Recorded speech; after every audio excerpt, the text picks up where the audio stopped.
Welcome back to the Gardening with Joy and Holly radio show. Happy you've chose us to be part of your day. Want to find out more information about those sponsors you've heard and all the coupon codes? Find them at our parent website, thewisconsinvegetablegardener.com, underneath the Money tab for the coupon codes and the Season 9 tab for all of the sponsors that financially support the program to allow it to be heard on your station each week. Holly, let's go to the hotline and bring in our guest for this week. Rebecca teaches people on her YouTube channel that gardening doesn't have to be complicated or fancy, and she hopes to inspire you to grow what makes your heart happy. Welcome to the program, Rebecca. Hey, thanks so much for having me. Well, we appreciate you taking time out of your day to join Holly and myself and all of our listeners. And how did you get into gardening? Was it something that you found as a child or developed later on in life and went, hey, this is pretty neat. I think this might be something I'm going to enjoy? Yeah, so a little bit of both. I actually grew up on a dairy farm in northern Pennsylvania. So I was kind of exposed, to that life. And then when I got up, older and out on my own, I did a garden first thing because I was really into I wanted to can and I've always been really into eating healthy, vegetables and stuff. So I wanted to be able to grow my own. What, on that dairy farm, how many cows were being milked? Just for curiosity. I grew up on a beef farm in southern Illinois, and you hear these outrageous numbers like 500, 600, 800 cattle a day type of thing. Oh gosh, no, it was not anything like that. It was just my parents. So on average, I would say 70 to 100. I mean, it kind of fluctuated, but it was pretty much just my mom and dad for the most part that did it all. And the difference between the way I grew up was if you went somewhere and you got home late, well, they'll be okay in the morning. Dairy cows, you have to milk, twice a day, sometimes 3 times a day. Otherwise, it can kill the cattle. Yes. Yeah. We milked twice a day and we pretty much didn't go anywhere. Yeah. It's there was no vacations or anything, which was great. I mean, it was a wonderful childhood. I wouldn't change anything, but yeah, you don't have vacations and trips. That's not a thing. You learn the definition of what work is.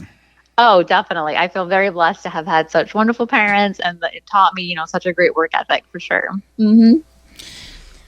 That's always amazing to hear about people who grew up on farms. So what's been a recent garden challenge and that you have overcome, and how did you get past it or learn from it? Sure. So now I currently mostly garden in South Alabama. So I'm Happy Heart Gardens because I still have a garden at my parents'. That's kind of where I summer garden. And then I live primarily in South Alabama, which of course is extremely hot, subtropical climate. So a lot of pests, pests are a huge problem down here. Coming from the north, moving down here, I was like, wow. Pests are really crazy, but I've learned it's best to really say what the pest is. I garden organically.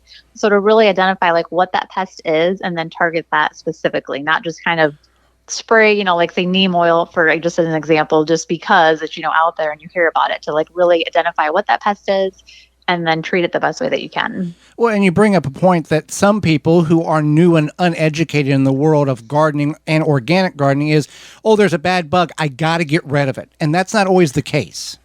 Yes, exactly. Yeah, not every bug is going to be bad. So, sometimes you kind of have to leave the bad bugs maybe for the good bugs to show up and just kind of let it all sort of just do its own little ecological thing that, nature is made to do.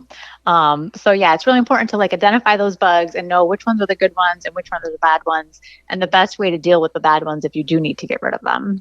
And I think you bring up a good point because we live in this instantaneous society where everything's so let's find a solution ASAP, and sometimes the solution is going to not do anything. The problem is going to take care of itself because we live in this beautiful world and there's a lot of balance and the ecosystem will take care of itself. Not always, but sometimes it is a matter of just waiting. And I appreciate you saying that.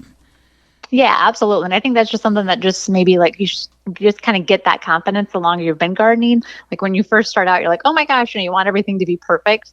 But then you realize as you go on, it's not always going to be perfect, and that's okay.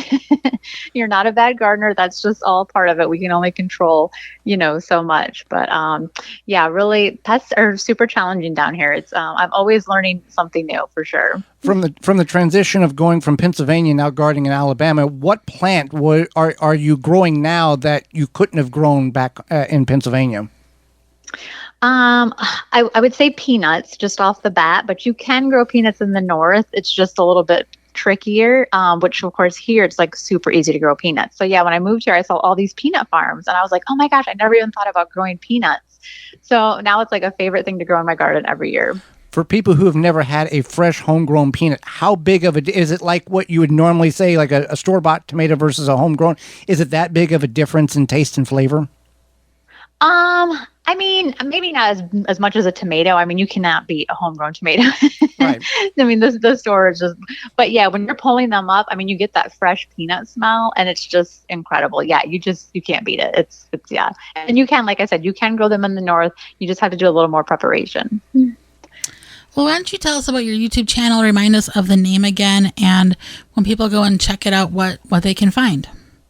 Yeah, sure. So it's Rebecca, my name, and then Happy Heart Gardens.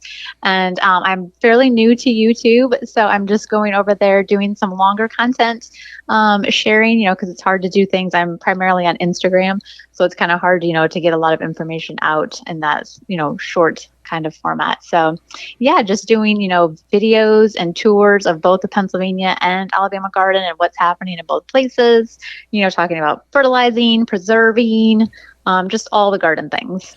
And you have a quick and easy way to preserve onions. Now, for people who grow onions and have difficulty growing onions, there are different categories. You'd be growing short day, and up here where we're at in the northern portion, we're growing long day as well as you probably would be in Pennsylvania. So what is that what is that preserving trick that you have found that you can share with us?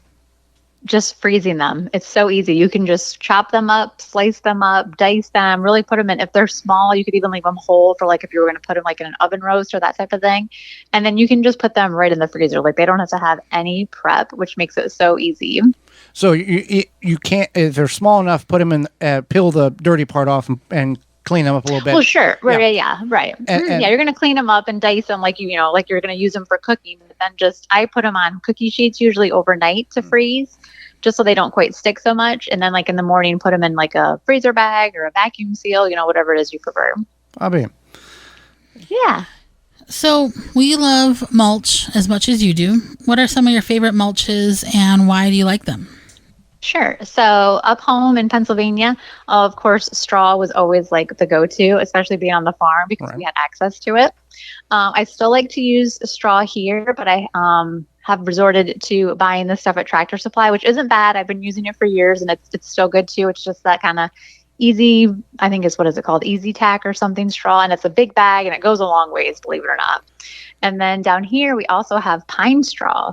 Which is very common for mulch. I tend to use that more in like my landscaping and in my berry bushes. And then I use the chopped straw typically for like my grow bags and my raised beds.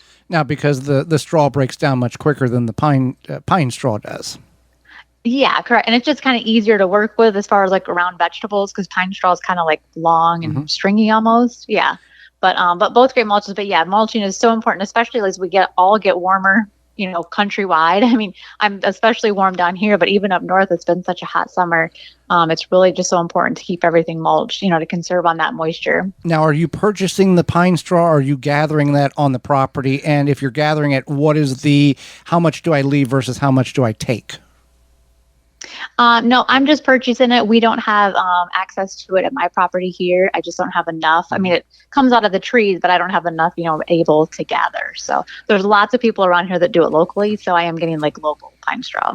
Yeah, you purchasing straw, growing up on a farm, having that access, and then that cringe moment, I got to buy straw. I used to have unlimited access. Yes. Yeah, that and like, of course we always, had like, cow manure and all that kind of stuff. So now anytime I have to buy something like that, I'm like, oh my gosh, I can't believe it. It's breaking my heart. Do you irrigate and how do you deal with weeds? Sure. Yeah. So I garden primarily in raised beds here. And the Pennsylvania garden is an in-ground garden, but here it's raised beds. So I have drip and overhead sprinklers, just because I also use grow bags. So I like the overhead sprinklers to kind of, that'll get them as well as the beds. And that's just all hooked into my Rainbird whole house sort of irrigation system. Because again, we are so hot here. Right. So we have to irrigate everything. But drip is great. Yeah, definitely. So we'd asked you, what's something that you are able to grow in the south versus the north? If you didn't have access to your northern garden, what is something you would have missed growing? That I can't grow here, say? Yes. Yeah. Pumpkins are really a struggle here, and Also, sometimes tomatoes, just because I'm near the Gulf, so you kind of really just get the Gulf Stream with like all of the fungal issues. And of course, we have such high humidity and heat. I mean, I'm planting tomatoes in March to hopefully try to get some because the fungal issues like blight, leaf spot are really hard to combat. Now, And pumpkins, again, just so many pests, Right. like the pests, pickle worms, squash vine borers. They never die here. It's just they're constantly, breeding and having more. So So- there's always a cycle of them. when people say that you're a gardener in the South, I instantly think watermelon and sweet potatoes. Yes. Yep. Sweet potatoes are great here. I actually have them growing right now. To me, they're my, I like to call second summer garden. Since I kind of plant, like I had mentioned, my tomatoes and peppers in March. That's kind of like first summer. And then like in this time period now, there's not a lot that will grow in our extreme heat, except for like sweet potatoes, watermelon, okra, cowpeas. I've really gotten into growing cowpeas here because, again, they can take that heat. Okra, too, I would assume, unless you don't like okra. Holly doesn't like okra. So Yeah, no, I like that's you have to grill it or roast it, then it tastes really good. I found you can dehydrate it and the slime disappears and you rehydrate it and it's not there. So I don't know. Oh, okay, good. I'll have to try that. Yeah, but we like it roasted or grilled, so that's usually what I do, or pickled. And I've seen, some people in the South have okra plants the size of small trees in their garden, and it just looks like it's amazing the difference just in the temperatures, how rapidly certain things grow just a little bit farther down south than where we're at. Oh yeah, the okra can get crazy. Roselle hibiscus is something else that can really just kind of like take over. It kind of gets a slow start, but once it gets going, it just goes nuts. And that's been super fun to grow too, because I love to make tea with it. Well, Rebecca, we greatly appreciate your time. Again, let us know the social media platforms that we can find you on, that our listeners can go and view your content and learn from you. Yeah, absolutely. So I'm Happy Heart Gardens, and I am on Instagram, Facebook, and YouTube. Well, we thank you so much for your time, your knowledge, and sharing it not only with Holly and myself, but all of our listeners. We thank you so much for that. Absolutely. Thank you guys so much for having me. It was tons of fun. Absolutely.